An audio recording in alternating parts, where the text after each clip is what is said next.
Saudara, menurut Kamus Besar Bahasa Indonesia, pahlawan adalah orang yang menonjol karena keberaniannya dan pengorbanannya dari dalam membela kebenaran atau pejuang yang gagah berani. Secara umum kata pahlawan itu berkaitan dan identik dengan situasi perang ataupun di dalam kompetisi. Ada pahlawan kemerdekaan, yaitu perang melawan penjajah. Ada pahlawan pendidikan, di mana guru disebut sebagai pahlawan tanpa tanda jasa, perang melawan kebodohan.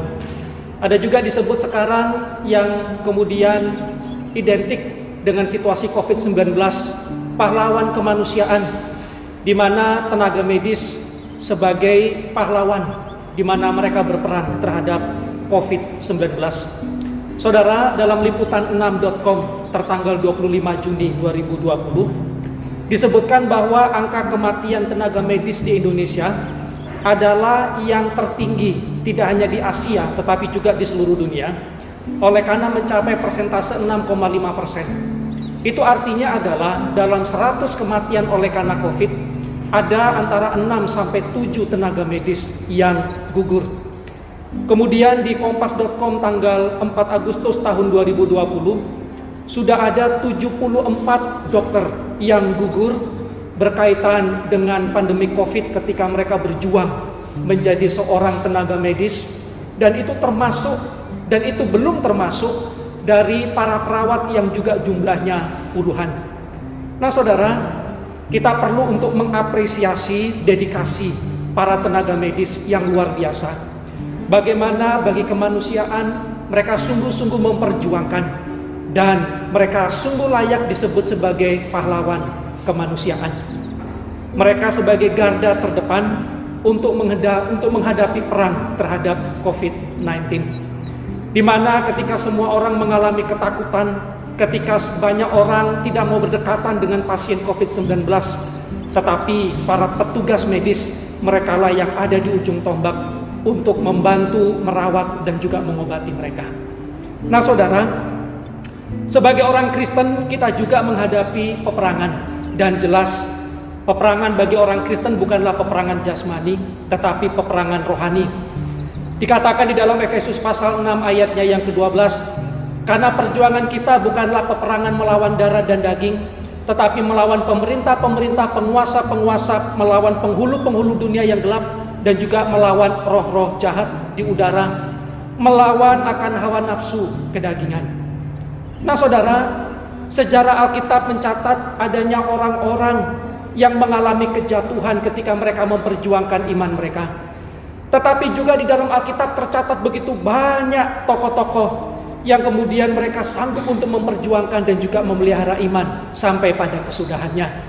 Nah saudara, jatuh oleh karena memperjuangkan iman yang tidak didasarkan kepada kesungguhan, seperti Adam dan Hawa, oleh karena ketidakpuasan mereka jatuh dalam dosa.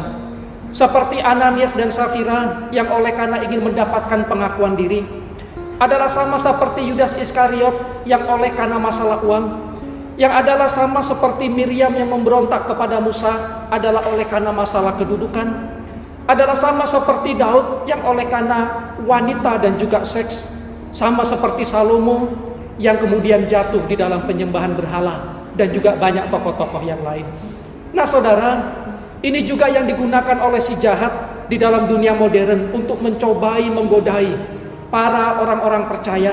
Bagaimana si jahat mendorong untuk adanya orang-orang Kristen tidak menikmati kepuasan, untuk orang-orang Kristen mendapatkan pengakuan diri oleh karena motif uang, oleh karena masalah kedudukan, oleh karena masalah wanita lain atau pria lain, oleh karena masalah seks, atau oleh karena masalah penyembahan berhala modern.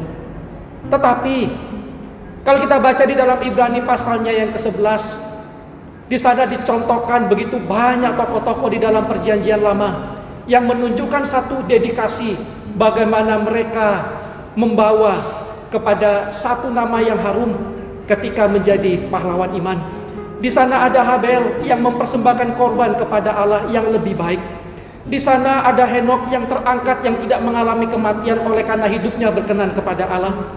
Di sana ada ketaatan Abraham yang sangat luar biasa. Di sana ada iman Abraham di mana dia di dalam masa tuanya percaya akan karya dan juga mujizat berkaitan dengan garis keturunannya.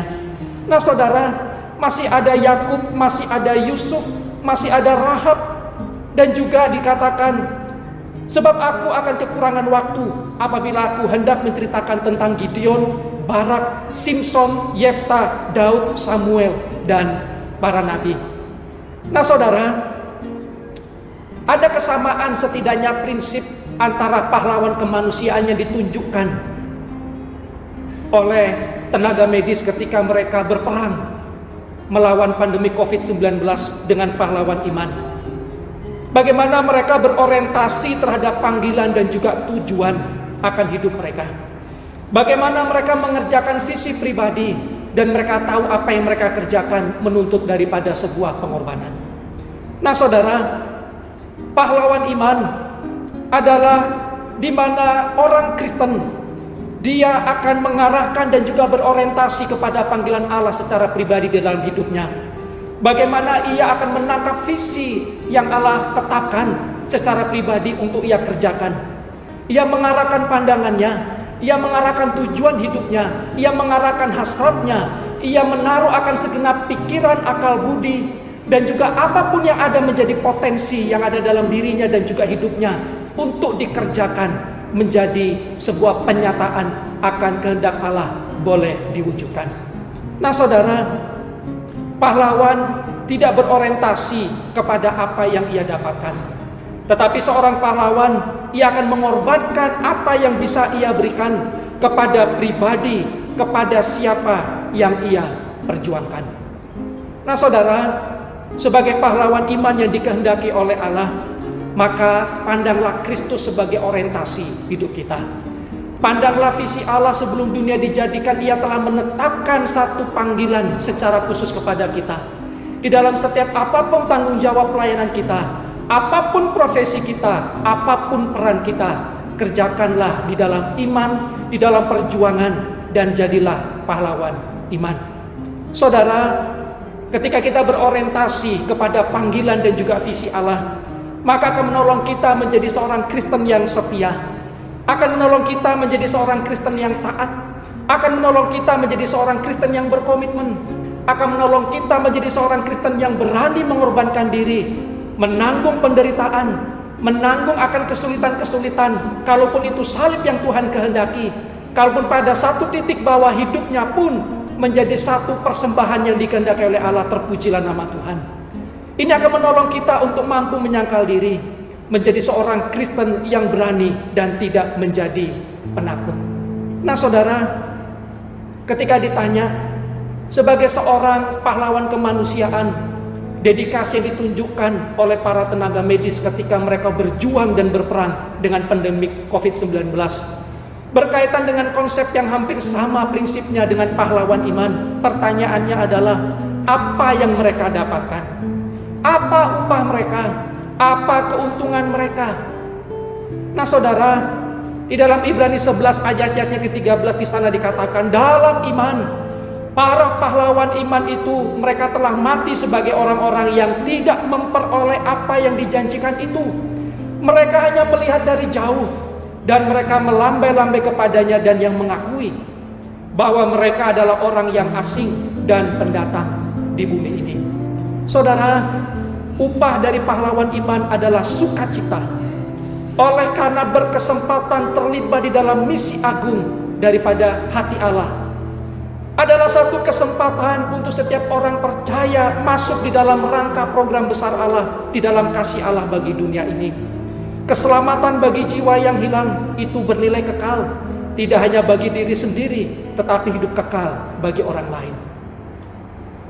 Nah saudara, ketika ditanya pahlawan kemanusiaan apakah yang didapatkan oleh para tenaga medis ketika mereka mengorbankan hidupnya, dan tidak sedikit di antara mereka juga pasti ada orang-orang Kristen, orang-orang percaya, orang-orang yang menaruh iman dan juga pengharapannya kepada Kristus Yesus.